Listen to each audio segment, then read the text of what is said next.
જામનગરમાંથી સરકારી હોસ્પિટલના ઓર્થોપેડિક વિભાગમાં મશીન બંધ છે। જીજી હોસ્પિટલમાં આઈઆઈટીવી મશીન બંધ થતા દર્દીઓના ઓપરેશન અટવાઈ ગયા છે। છેલ્લા એક અઠવાડિયાથી મશીન બંધ થતા દર્દીઓની હાલાકી છે। જીજી હોસ્પિટલમાં રોજ હાડકાના ઓપરેશનના અનેક કેસ આવે છે। મોટાભાગના કેસમાં આઈઆઈટીવી વિના ઓપરેશન કરવું અશક્ય। ઓપરેશન માટે વૈકલ્પિક મશીનો ઉપલબ્ધ કેમ નહીં તે મોટો સવાલ છે। ટૂંક સમયમાં જ મશીન કાર્યરત થયાનો હોસ્પિટલ તંત્રએ દાવો કર્યો।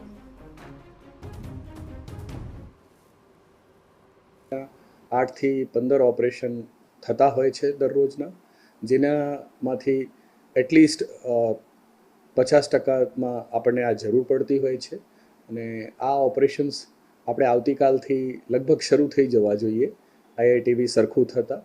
અને સરકારશ્રીમાં આપણા ત્યાં અરજી પણ કરેલ છે અને ટૂંક સમયમાં નવા મશીનો પણ આવતા આ મુશ્કેલી આપણે બેકઅપ તરીકે પણ રહેશે આપણા ત્યાં।